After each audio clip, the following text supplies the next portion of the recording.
fly. Eagles fly. I'm just the messenger. I think we can assume. Oh, I know. Colin was messaging me all last night, sure. like he's got nothing else to do. They had one thing to do. He had to text me to tell you to. Yeah. Fly, Eagles fly. His Eagles can take a flying. Double doink. That's rough, man. Oh, jeez. Gotta give him credit though, it's still more doinks than Mason Crosby had last weekend because the Packers aren't even playing. Yeah, it's kind of funny, all the Packer and Viking fans on social media ripping on the Bears, and I'm like, I must have missed your playoff game yesterday or Saturday. I sent my friends was the time? what it feels like to be a Vikings fan video. It was cute. It was like this whole charity. Could be like my Seahawks and just decide to run the ball. Yeah, And that was run the ball. It's like now you decide to run the ball. And run the ball. Hey, Jerry, talk into that microphone once up there, brother. Oh yes. Mic check, 1 2 1 2. That is very good. 3 4 5 6 7 8 9 10. Very good.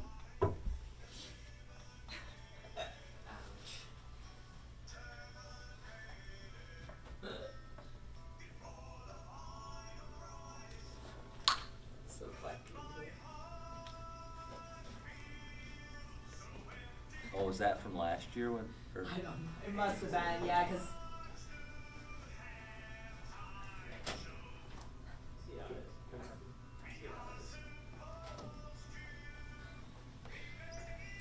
Remember that the old Simpsons episodes when they're like, it's a no homers club. And he's like, well, Homer Smith is up there. And he's like, no homers club. And this kid sticks his head out the window. Oh, God. And that's what Adam Amin's been sharing all weekend, just because it's not a Homer's broadcast on ESPN2 anymore for the MegaCast. It's just Field Pass the entire time. Oh, yeah. I usually like to watch the coaches thing for a little while if they've got any coaches worth listening to. Well, here's the problem. They got rid of Coach's Room, so it's the Monday Night Football crew. Oh, no, that's no. What's up, Gary?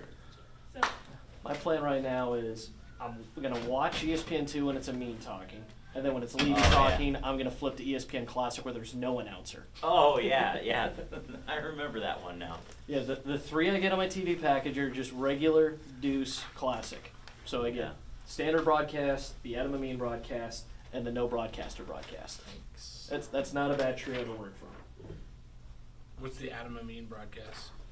Adam's a guy I went to college with, and he's one of the announcers who's doing the sideline broadcasting on ESPN2 for the MegaCast.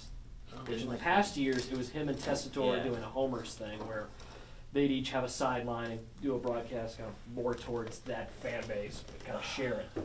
As You went to opposed to school like, with Amin? I met him at Cosida this year. no kidding. Yeah. They do like a big ESPN party and then get a bunch of ESPN people to come down for it. So What does he come out to about here on you? I think he's a little taller than that. He's pretty short though, yeah. Yeah, he's convenient for ESPN because he fits into most overhead storage bins. But all jokes aside, he is a heck of a broadcaster. He does a good job. Bushy, you done as many BYU football games as he's done, all the names he's had to pronounce? Thank you.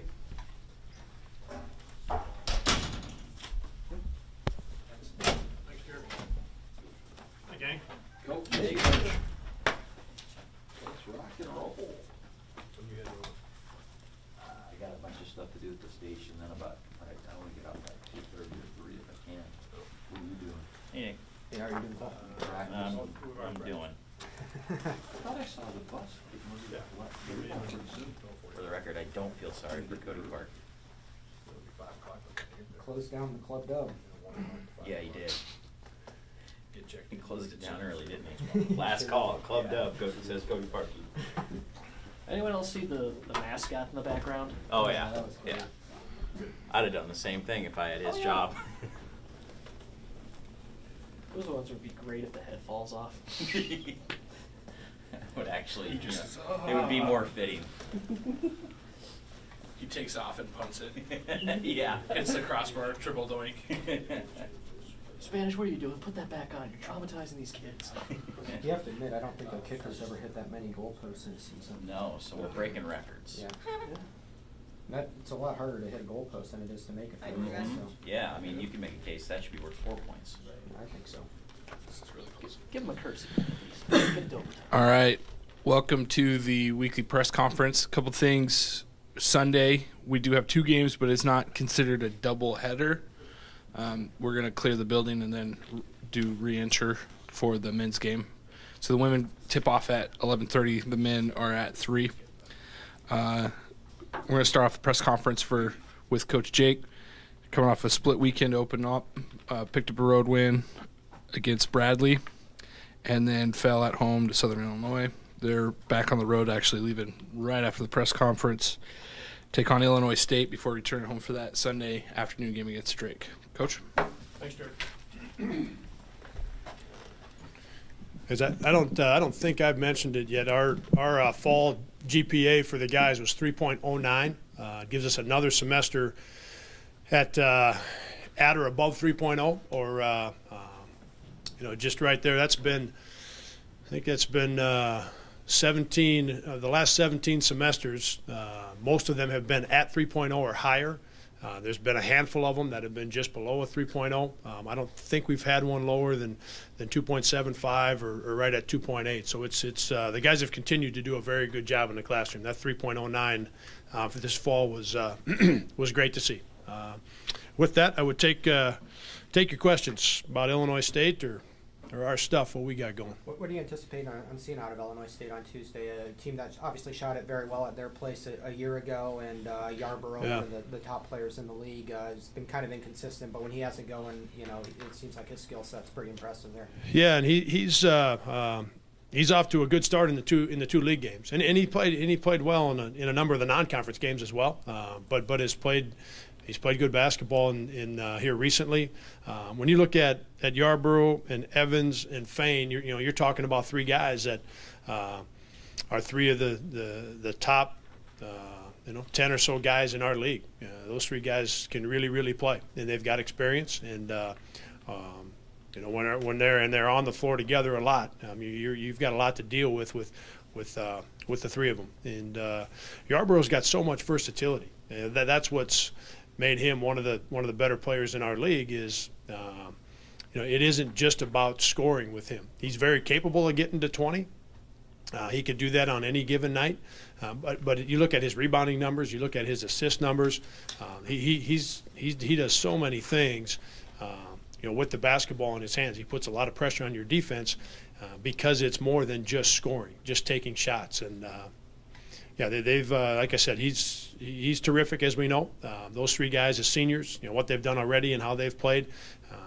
But then they've added they've added some good players. Some guys that are very important to them right now. They've got 3 or 4 guys playing for them right now that weren't on the team last year, that are really playing well and very important to what they're doing. What do you look at as keys defensively against a team like that? Well, I think we talk about it every year. Maybe just a little bit more important this year in terms of how we defend the block. Being a little bit undersized there, in particular when Luke's in the basketball game. When Justin's in it, and we saw it against Southern.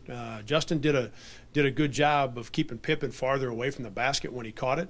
So when he's in the game, we're a little bit bigger, a little more physical there. But with Luke, as we know, we've had to find some different ways to defend the low block. That will be important against Fain. Yarborough will also post quite a bit, so you've got to defend him on the low block. Then it becomes really important that you keep the basketball in front of you. Because if they're able to take advantage of some things on the block, or if they beat you off the dribble, if both of those are happening, then that's when those guys get some shots from the three-point line. And that happened to us some last year. You refer to that game last year when they made a bunch of them. We didn't do a good enough job of defending the low block, and then our rotations coming out of it. We didn't do a good enough job of guarding the basketball. That led to some of those some of those 3-point shots, and then being a little bit more open when we were working to close out on those shooters. So we've got to defend the little block. We've got to keep the ball in front of us. That then needs to help us get to the guys that shoot the basketball for them. Despite coming up short on Saturday, it seemed like it was a really good week defensively for the team. Oh.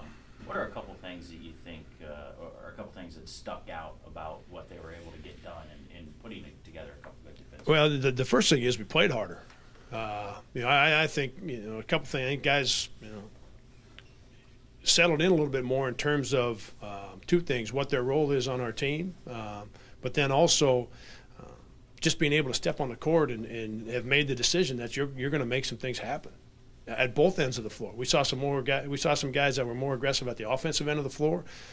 We saw it a lot in those 2 basketball games of guys just playing harder defensively. And along with that, the communication picked up. Those would be the 2 things I would tell you. Going at it, and that's we got a lot done last week in those 2 games because we played so hard defensively. And we just got done practicing, and we had a good workout again. We had some guys that same thing, playing really hard defensively. The communication was good, and that's what it's got to be there each day in the practice floor. It's got to be there when you take the game floor. I'll tell you the most important thing for us right now is that we continue to play really hard, and then find a way to play harder, and that'll be the key for us defensively.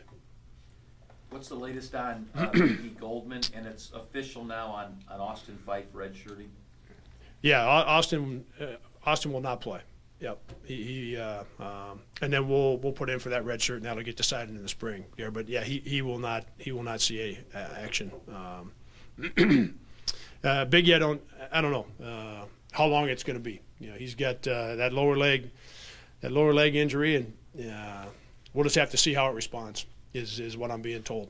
So I don't know if it's going to be good in a week to 10 days, or if it's going to be 3-4 weeks. At this point, I don't know. How much has that kind of adjusted the roles now? Do you anticipate having either Luke or Justin out on the court at all times, or going with like a 5 guard with Trey at the 5, or how do you kind of? Yeah, and I would. We would anticipate having Luke or Justin on the floor. Mm-hmm. Yeah, one of those 2 guys on the floor at all times. Now there may be some situations where we've got to go smaller with Trey and Ty as our 2 biggest guys on the floor, and then Isaiah and whomever else in that backcourt. Some of that may come up, Nick, but right now our plan would be to have either Luke or Justin on the floor. How's Isaiah Brown looked in practice recently? And part of the reason I ask is the boost he was able to give you guys this past Wednesday night. It sure seems like when he's providing things on both ends of the floor, it really just lifts the rest of the team up. Yeah, he was terrific at Bradley. Without going back through all of my mind, that may have been the best overall game he's played since he's been here. And he did it again to start the second half. He made some really good plays to start the second half against Southern on Saturday. So I just feel like he's turned the corner or flipped the switch or whatever you want to put on it.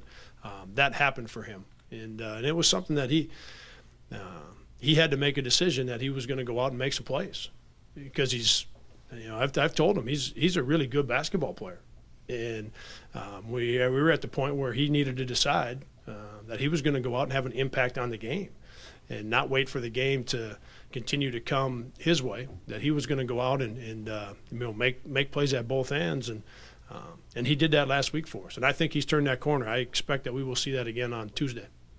Offensively, both the Bradley and Southern Illinois game kind of slow starts, a lot of threes early. What do you think it's going to take to get some shots to fall, early in these games? Yeah, I mean,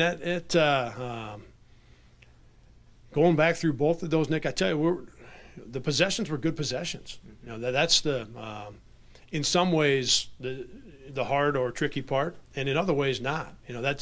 We've got the right guys shooting them, and we've got a lot of guys that can make them. We've got on this team, we've got a bunch of these guys are in here all the time.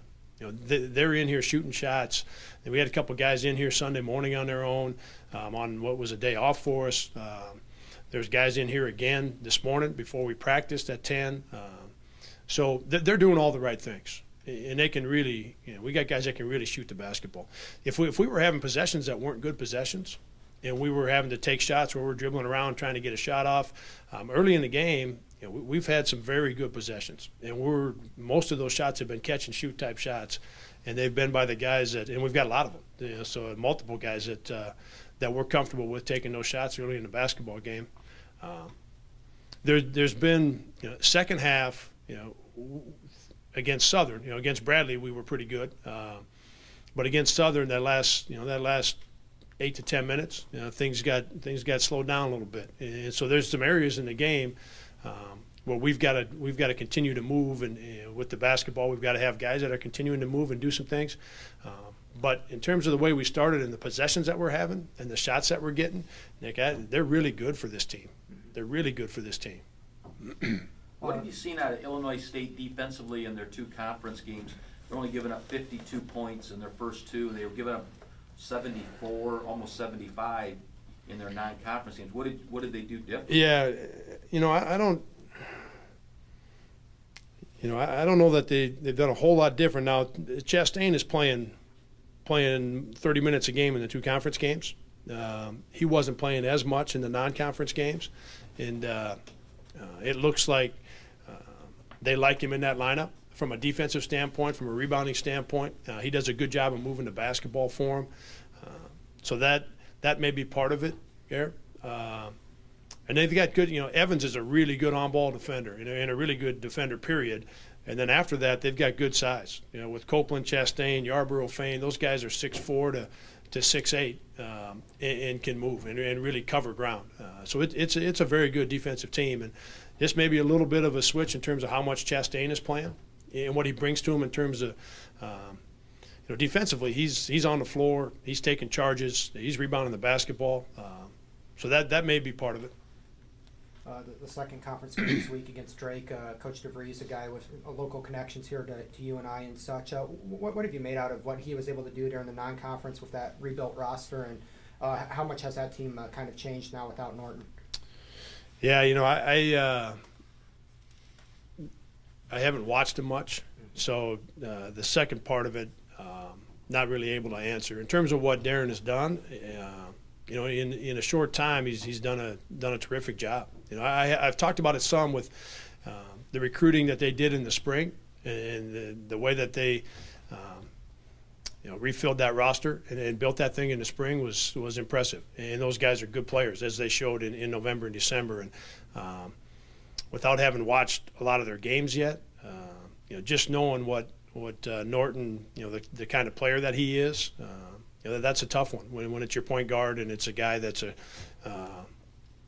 he's been, this is his 5th year playing, so he's an older guy.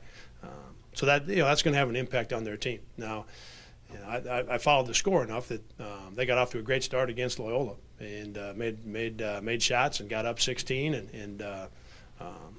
so they've got a good roster, and Darren's done a great job of putting that thing together, and they had a great November, December.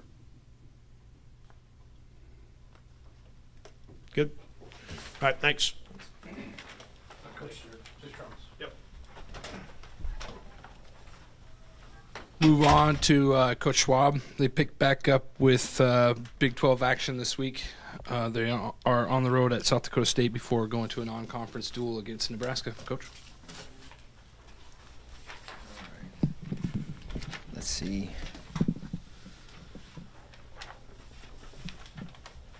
Don't have a whole lot to say. Had a good week of practice. Have an extra week off of school right now. Usually start back school today, so another week just to be able to train and get guys ready for obviously this weekend going to South Dakota State, Nebraska. Then we come back next week, got Mizzou, and then next home duel the 20th against Air Force. So have a lot of duels coming up. But just a lot of opportunity, since the Midlands, we've had some time to be able to just train. We didn't have anything this last weekend, really by design, too. You come off that tournament, and it's nice to be able to have a little time to train, a little time where you can give guys a few days, maybe extra off, but also that you can focus on some areas and really make some gains in some positions that you feel, are necessary. We've been spending a lot of time on bottom and like the response. We had a workout this morning. and was really happy with how guys pushed themselves. Very important that they learn how to function when they're fatigued and tired. It's part of the sport, getting tired. It's part of wrestling matches that you have to learn how to push yourself and learn how to be able to stay in there and learn how to overcome that. So we got them tired this morning, and they responded well. So I was really happy with the work that they put in. Really the work that they put in the last week and really all year. I think there's been an increased focus and really an intention when they're coming into the practice room, not just to go through practice and go through the motions, but to really try to improve and get better. Because sometimes you can just come in and you can kind of go through the motions and you can get through it and not improve. Just because you punch your time clock doesn't mean that improvement's there, but really focusing on improving. And guys have taken heart of that, and I think we're going to continue to see that more and more in our results, and really focus on really what we can. So good effort this morning. This week training's been good. We'll have a couple more workouts, and then we head to Thursday to South Dakota State, wrestle them in Nebraska. So I don't know if anybody's got any questions, but SDSU, don't know if Gross will be back or not. He didn't wrestle in Midlands. They have a few guys that are in the rankings. They lost a few guys last year. They had a couple All-Americans that graduated. They had a couple other guys that transferred. But I know it's a hostile environment. It's actually a pretty fun environment up there. We went up there last year, and they did beat us in that duel. So you remember those things. Obviously, for us, we want to get a roll going. So what I mean by that, you get some momentum. It's hard to get momentum winning one match, then losing the next, or win. Just from momentum, from an effort and hustle and fight, which I think coming off Midlands, not going to be hard to do. From how we've competed, how we finished. Be able to build some momentum from there, and then just continue to carry that over. Nebraska, some big head-to-head matchups. A guy like Schwarms wrestled Moisey a couple times, and Moisey beat him a couple times. So you want to be able to see that turnaround. 41 wrestled the guy before. He's in the rankings. 57 guy just beat I think the number 2 guy in the country yesterday. So he'll probably be ranked 2. 65 guys in the top 5 or 6. He actually won Vegas, won the bracket that Bryce was in. 74 is in the top 10. 84's beat us the last couple times, and actually had a match at Vegas that Drew scored 3 takedowns in the third period. But you can't let yourself get behind 5-6 points. It's tough to come back against a good opponent to be able to do that. So I know he's looking forward to that match. They got I think a top 10 guy at 97 and maybe top 10, 12 at heavyweight. So Nebraska has a very good team. Great opportunity for our guys, and just really looking forward to a team effort where every single guy goes out and fights for his team. And maybe you beat some guys that maybe on paper you're not supposed to, and really for us to win that duel, we're going to need to do that. But got to take care of South Dakota State first, but really just looking to see our guys get some momentum and really hustle and fight through every single thing, every single position. And we've done a better job of it, I can tell you, from the first tournament. From the first tournament to Midlands, there's been a huge jump, and just the focus and awareness, and I think that the risk guys are taking. We're giving ourselves more opportunities, and that's really all I've asked the guys. Give ourselves more opportunities, give ourselves a chance to win matches, and really to leave a mark on your opponent. And the only way to do that is you compete at an incredibly high level. You compete incredibly hard, and you don't let that guy have anything easy. So we have that in our control. We've been practicing on it, and we'll continue to practice on it and look forward to being able to do it Saturday and Sunday in South Dakota and in Nebraska. So I know hopefully some fans coming over. We'd love to see some purple. I'll let you sit on the bench too. We got some room. I tried to get one of the good friends of our program. He's also good friends with Coach Manning, unfortunately. And I don't know if he's coming to the meet or not. I tried to make sure that he was wearing purple, but I know he's really cheering for us. But he might not say it out loud, but I know he is. Other than that, I don't know if anybody's got any questions. If not, what do you look at as kind of the keys getting back with these conference opponents, and obviously those types of environments you're going to encounter in Nebraska and South Dakota State? What do you look at as kind of the keys for your team to find some success there on the road? I think we've been pretty dang good on the road. To me, going into going into an enemy, so-called enemy territory and making it quiet, that's the best thing ever. Unless you got your little patch of crowd that's cheering. I think for us, it's consistency. Every single time, it's not kind of, well, man, we really like what we saw in that match, and we're not sure about this match. But I can tell you why the guys have been consistent in where they're at is because they're consistent in their daily life, how they're taking care of things, how they're training every day, the focus and effort that they're giving, not once in a while, every day. So I want us to start, beating some guys on paper that we're not supposed to. And to do that, you're going to have to stay in matches. You're going to have to maybe weather some storms, but also you're just going to have to be ready to go punch first and then keep punching. So that's, you ask what I want to see out of our guys. I want to see that. I want to see our training take hold. The things that we're talking about in there in the room that are important and how they're competing in the room has to transfer into competition and then hopefully even raises another level. But just to build some momentum, I mean, you start talking about seeding in national terms, you start talking about seeding in Big 12 and those things, and the way that you get seeded really high is you just keep beating guys. You keep winning matches. But I know we need to get some momentum. Our team, our guys, just put a string of consistent performances together. I think Midlands was good. Really, 5 guys scored about 120 points for us. But you got 10 guys that are going out and competing in a duel, so we need all 10 guys doing that.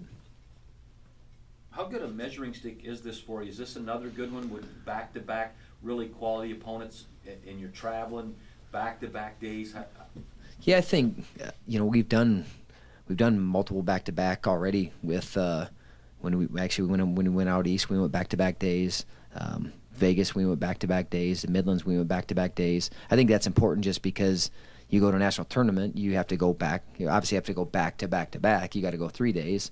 But that's, I think, something that we put on our schedule is we wanna be able to have to go back to back, where you have to get up again. Because, man, if you can only get up for one match, then you're in the backside of the national tournament. You have to be able to get up again, and getting our guys to be able to, because not every time out you're going to feel great, and be able to kind of push that aside and be able to focus on what they can control.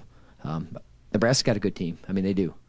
We haven't got to wrestle them for quite a few years. I think it's been maybe 5 or 6 years since we got to wrestle those guys. So look forward to that. We've been wanting to get them back on the schedule because, one, it makes a lot of sense. We're close in proximity. The coach used to coach here, so there's some history there, and they always have a good team. And we want to wrestle the best teams, and that's what we've tried to put on our schedule with our Big 12 schedule. But with who we filled in outside of that, we're always going to try to put a top 10, a top 5. A top 20, a Big 10 team. I mean, we're trying to get more on the schedule right now for next year. We love competing against those teams and going head to head with them and seeing where we're at, and like I said, just opportunity for seeding, for points, for everything that it does, and just to build momentum. Man, you go beat the number 3 guy in the country. Now, a guy like Foster, and all of a sudden, then he's the number 2 or number 3 guy in the country. He goes and beats that guy.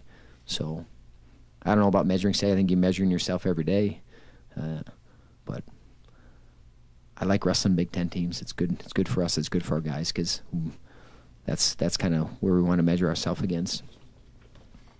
Speaking of that, do you anticipate a duel with Iowa in the near future?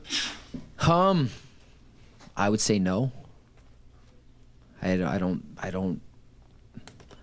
really want to talk about it. I mean, we can talk about that, and we could have a whole another subject and long conversation about that, but all we can do is we can practice and compete against who we can. Our best thing is to go score as many points as we can in the national tournament. I mean, go outpoint those teams there, and then you can just put your hands up and be like, okay, So we still have a lot left to prove. We'd love to wrestle them. We'd love to wrestle Minnesota, Northwestern, and Illinois, and Wisconsin, and all these teams that are within 4 or 5 hours of us. We want to wrestle all those teams. We start to get limited a little bit, because all those teams are probably like, well, you want to all wrestle us? Well, I don't know if we'll be able to put every single one of them on the schedule, but we would. I mean, we want to wrestle those teams, and we inquired to wrestle those teams because it's good for our guys, and it's good for the sport, man. You want to see 2 high-level programs competing against each other. So my focus isn't that. We went to Midlands so we could compete against them, and I like the Midlands tournament where it was at this year. We'll see about next year if we go back or not, but we did this year, so. Anything else? Nope. Go Panthers. keep asking me that. You want me to say something? I needed that word. The word is that you want to wrestle them. Sure. Is that it, Jerry? Time is on our way. All right, we'll have Coach Warren. The women are coming off of a thrilling overtime win at Bradley after to wrap up a split weekend to start conference. Have 2 games at home this weekend, starting Friday against Valpo, and then against Sunday morning we are going to host Loyola. That game again, 11:30. We'll clear the building after the game, and then the men's game is at 3. So, Coach?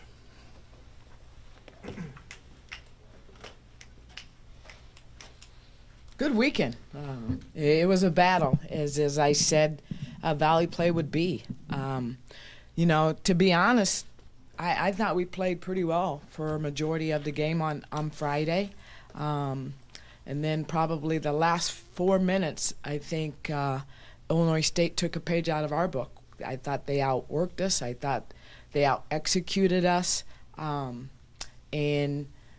we didn't. And with that being said, we still had a chance, and we just didn't get it done. But I think you got to take your hats off to Illinois State. They did a lot of things right down the stretch, and we didn't. But it was a great game, to say the least. One that we probably should have had, and we didn't. And what we had to be able to do is move on. And I was anxious to see how we would respond. And I thought we played terrific basketball yesterday. You go up, you get a lead, and that's athletics. It's a game of runs. You got to be able to minimize and maximize. And I thought, we went up, and I knew Bradley was going to make a run, and they did. And I really liked how our kids handled it. I thought, we could have easily ducked our heads when they sent it into overtime, but we kept battling, and found a way to win. And you got to be able to do that on the road.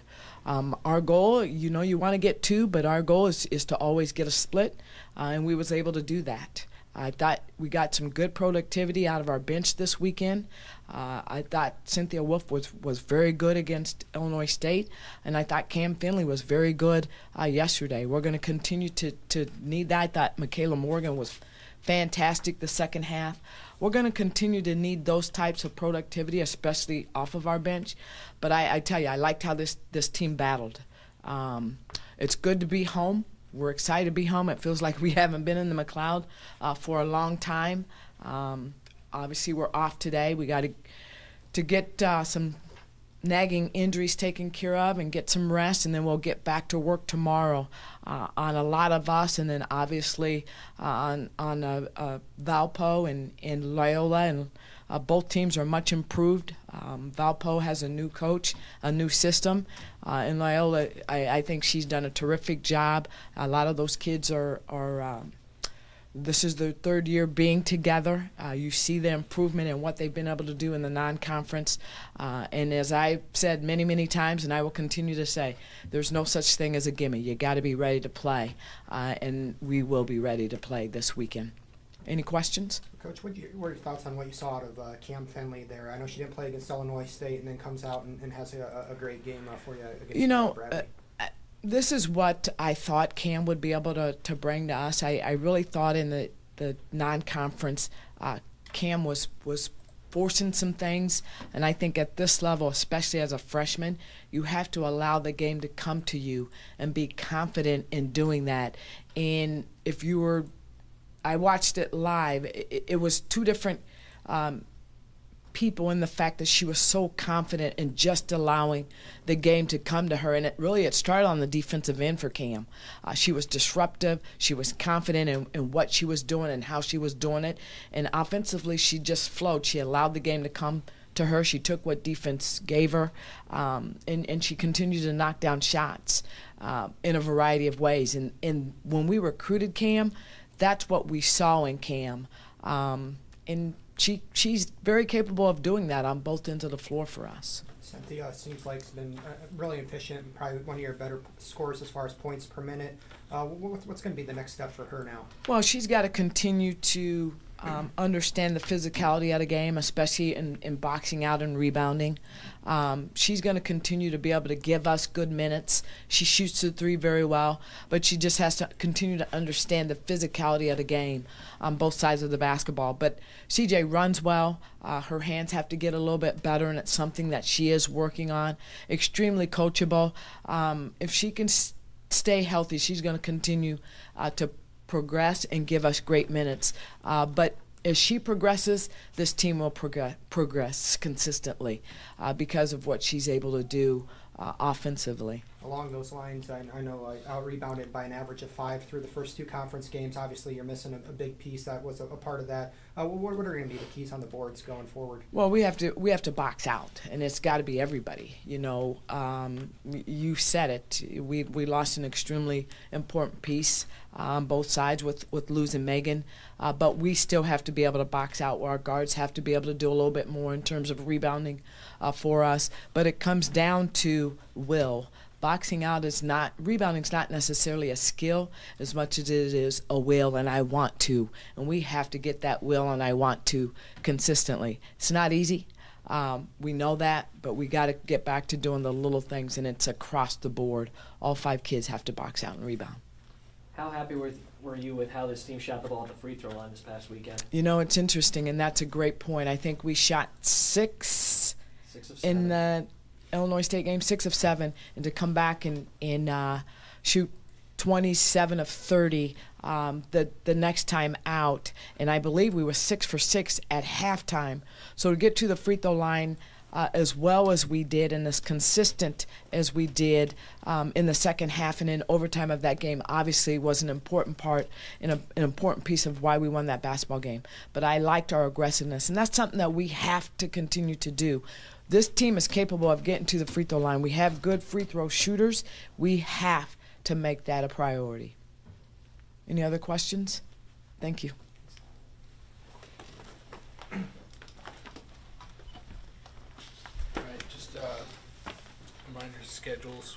We were basketball and wrestling, but track and field is at Iowa on Saturday, and then swim and dive picked up a meet. They added it. We're going to have a release out today about their additional meet they're going to go to at Iowa State on Saturday.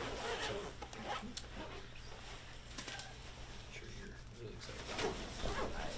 I appreciate the information. Yep.